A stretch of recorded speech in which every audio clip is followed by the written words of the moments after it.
এটি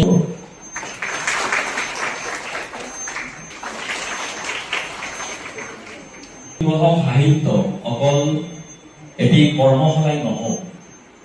তোমালোকে বিষয়ৰ আজি তোমালোকে অনুধাৱন নকৰিব পৰা যে অনুষ্ঠানটোৰ কিনো কাম মানে আপোনাৰ এটা টুকুৰা থাকে সেইটো হৈছে যে মই যিটো ক'ব বিচাৰিছোঁ সেইটো শব্দৰ জৰিয়তে সঠিকভাৱে প্ৰকাশ নহ'ব হয়তো সেইটো শব্দ ধেৰ আছে শব্দৰ অভাৱ নাই আমাৰ বাহিৰে আচলতে এনেকুৱা দুটা কিছুমান চিহ্নৰ ব্যৱহাৰ হয় যেনে জ্যোতি চিহ্ন হওক ব্যৱহাৰ কৰা হয় কিন্তু সেইবোৰ আমি অলপমান পিছুৱাই ভাল লাগিছে এটা বৰ ভাল লগা অনুষ্ঠান এটা আৰু ভাল লাগিছে যে আমি নিজে সংবাদ সেৱাৰ সৈতে জড়িত হৈ আছোঁ ছপা মাধ্যমৰ সৈতে জড়িত হৈ আছোঁ আৰু এটা কথাই আমাক সদায় মানে কেতিয়াবা দুমোজাত পেলাই ৰাখে যে ছপা মাধ্যমৰ ভৱিষ্যতটোনো আচলতে কি আমি ছপা মাধ্যমক অনাগত সময়ত কি হিচাপত কি ৰূপত দেখা পাম সেই কথাটোৱে আমাক অকণমান শংকাত নেপেলোৱা নহয় যে ছপা মাধ্যমটো হেৰাই যাব নেকি ছপা মাধ্যমটো একেবাৰে বিলুপ্ত হ'ব নেকি কিন্তু ইয়ালৈ আহি এটা কথা ভাল লাগিছে আৰু দলগাঁও দীনদয়াল উপাধ্যায় আদৰ্শ মহাবিদ্যালয় এওঁলোকে ইমান ভাল প্ৰচেষ্টা এটা হাতত লৈছে যে লিখিবলৈ শিকোঁ আহক সাহিত্য এই কাৰ্যসূচীটো এওঁলোকে হাতত লৈছে আৰু এওঁলোকে যোৱা 3 বছৰ ধৰি এই কাৰ্যসূচীটো হাতত লৈ আহিছে আৰু বিভিন্ন ক্ষেত্ৰৰ কিছু সংখ্যক ব্যক্তিক আমন্ত্ৰণ কৰি ছাত্ৰ ছাত্ৰীসকলৰ সুবিধাৰ্থে মানে কেনেকৈনো লিখিব লাগে লিখা বিষয়টোৰ সৈতে কেনেকৈ জড়িত হ'ব লাগে এওঁলোকে সেই তৎপৰতাটো গ্ৰহণ কৰি আহিছে আৰু বিদ্যাৰ্থীসকলৰ সহযোগিতা মই খুব ভাল দেখিছোঁ আৰু প্ৰায় 3 ঘণ্টাৰ অনুষ্ঠান এটা এই গোটেই 3 ঘণ্টা অনুষ্ঠানটোত ইমান সংখ্যক ছাত্ৰ ছাত্ৰীয়ে ইয়াতে উপস্থিত থাকি ইমান ধুনীয়া সঁহাৰি আগবঢ়াইছে মোৰ খুব ভাল লাগিছে দেখি আৰু এই যে অলপ আগতে যিটো কথা ক'লোঁ যে এটা শংকা এটা থাকে আমাৰ দ্বিধা এটা থাকে যে ছপা মাধ্যমৰ ভৱিষ্যতটোনো আচলতে কি হ'ব সেই শংকাটো ভালেখিনি কম হোৱা বুলি মই ক'ব বিচাৰিছোঁ কাৰণ আপোনালোকে ইয়াতে যিমানখিনি ল'ৰা ছোৱালী দেখিছোঁ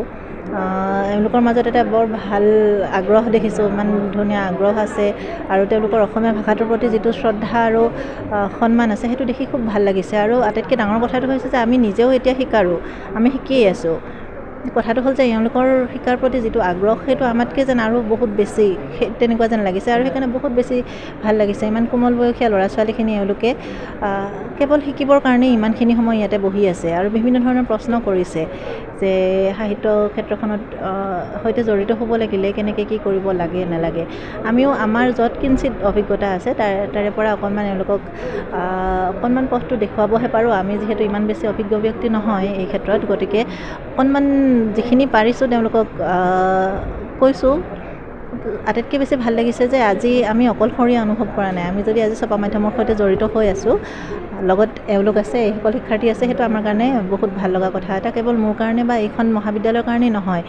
বা অকল এইটো অঞ্চলৰ কাৰণেই নহয় সমগ্ৰ অসমৰ কাৰণে আৰু অসমীয়া ভাষাটোৰ কাৰণে এইটো এটা বহুত ডাঙৰ সৌভাগ্যৰ কথা বুলিয়েই ক'ব লাগিব যে এওঁলোকৰ হাতত এওঁলোকৰ কাৰ্যাৱলীত অসমীয়া ভাষাটো সুৰক্ষিত হৈ আছে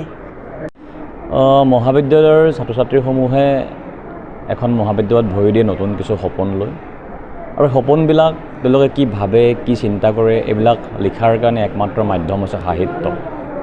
কিন্তু দলগাঁও এখন সংখ্যালঘু অধ্যুষিত অঞ্চল মেক্সিমামৰে মাতৃভাষা পূৰ্ববংগীয় ভাষাত তেওঁলোকে কথা কয় অসমীয়া ভাষাৰ